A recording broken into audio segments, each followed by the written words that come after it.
زکریا میرا نبی کہتا تھا ربنا آتنا فی الدنیا حسنا، زکریا پیغمبر بھی کہتا تھا، یونس پیغمبر بھی کہتا تھا نادا ربہ، مچھلی کے پیٹ میں اکیلے اللہ کو پکارا۔ ایوب پیغمبر 18 سال کی بیماری میں نادا ربہ، اپنے رب کو پکارا۔ تمام انبیاء نے اپنی مشکلات حاجات میں پکارا تو صرف اللہ کو، اور بغیر واسطے اور وسیلوں کے پکارا تھا۔ کہنا درست نہیں، تینوں نبیاں دا واسطہ، تینوں پیران دا واسطہ، تینوں پنجاں تنہ دا واسطہ، یوں کہنا درست نہیں ہے۔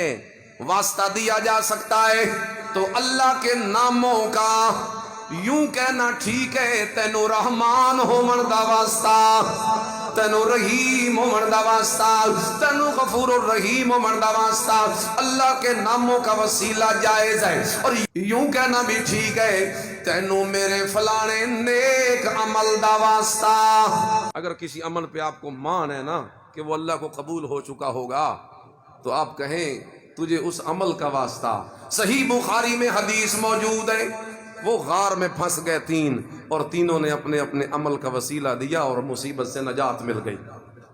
یوں کہنا بھی ٹھیک ہے، کسی زندے بندے کو کہنا میرے لیے دعا کر، یہ واسطہ وسیلہ بھی جائز ہے۔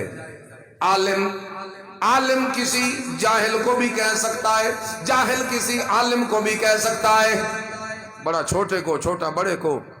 حضور نے حضرت عمر سے کہا تھا عمرے پہ جا رہے ہو میرے لیے دعا کرنا، لیکن جو فوت ہو جائے اس کے واسطے وسیلے دینے جائز دیا جا سکتا ہے اس کا جو زندہ ہو، اور اس کی شکل کیا ہے کہ اسے کہنا میرے لیے دعا کر۔ حضور خطبہ دے رہے تھے، ایک بندہ اٹھ گیا پچھلی صفوں سے، حضور جی دعا کرو بارش نہیں ہو رہی۔ حضور نے دعا کی، ابھی ہاتھ نیچے نہیں آئے تھے کہ اللہ نے میرے محبوب کے ہاتھوں کو، جھولی کو بھر دیا، بارش موسلا دھار شروع ہو گئی۔ اگلے ہفتے وہی بندہ کھڑا ہو گیا، حضور جی اب تو رکتی نہیں، مہربانی کرو اللہ سے دعا کرو، رک جائے، گلیاں بھر گئیں، چلنا محال ہو گیا۔ حضور نے دعا فرما دی اللہم ہوا علینا ولا علینا۔ صحابی کہتے ہیں حضور جہاں جہاں ہاتھ کرتے جاتے تھے بادل کٹتا چلا جاتا تھا، بادل کٹتا چلا جاتا۔ اب ان کو ادھر لے جا پہاڑوں پر، اب وادیوں پر، اب ان درختوں پر، وہاں برسا، اب ہمیں ضرورت اب نہیں رہی۔ تو زندہ کا وسیلہ پیش کر سکتے ہیں، لیکن جو فوت ہو جائے اس کا وسیلہ پیش کرنا۔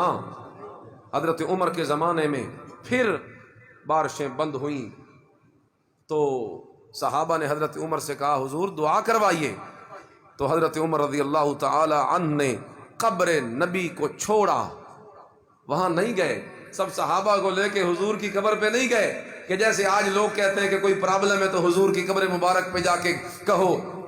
آپ اللہ سے کہہ دیں، اگر یوں کہنا جائز ہوتا، استشفاء اگر جائز ہوتا رسول اللہ سے وفات کے بعد تو حضرت عمر کرتے نہ استشفاء، آتے نہ قبر پہ، صحابہ کو لے آتے، حضور جی پہلے بھی آپ نے دعا کی تھی ایک دفعہ تو بارش اتر آئی تھی، آج پھر رحمت کی وہ دعا کر دیجئے نا۔ لیکن حضرت عمر نے سب صحابہ کو وہاں سے نکالا، صحیح بخاری میں حدیث موجود ہے، باہر میدان میں لے آئے، اور جب باہر میدان میں لے آئے تو حضور کے جو چچا تھے حضرت عباس، وہ بڑی عمر کے تھے، انہیں کہا حضرت جی آپ دعا کروا دیجئے، آپ دعا کروا دیجئے۔ لہٰذا حضرت عباس اٹھے اور کہنے لگے اللہ میں تجھ سے دعا کرتا ہوں۔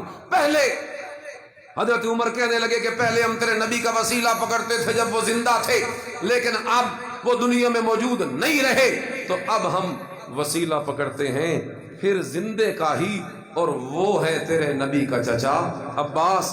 چنانچہ حضرت عباس نے دعا کروائی اور پھر بارش اتری۔ صحابہ کا عقیدہ یہی ہے کہ وفات کے بعد حضور سے درخواست کرنا جائز نہیں ہے، جائز ہوتا تو صحابہ باہر جاتے یا قبر پہ آتے، حضور کی قبر پہ آتے نہ درخواست کرتے، لیکن صحابہ کا قبر مبارک کو چھوڑ کر باہر گراؤنڈ میں نکل کر صلاۃ الاستسقاء پڑھنا دلیل ہے کہ صحابہ کا بھی یہی نظریہ تھا کہ وسیلہ صرف زندگی تک دیا جا سکتا ہے، اور جب فوت ہو جائے تو پھر مردہ کا وسیلہ، فوت شدہ کا وسیلہ دینا ٹھیک نہیں، وسیلہ ہوتا ہے تو زندے کا ہی ہوتا ہے۔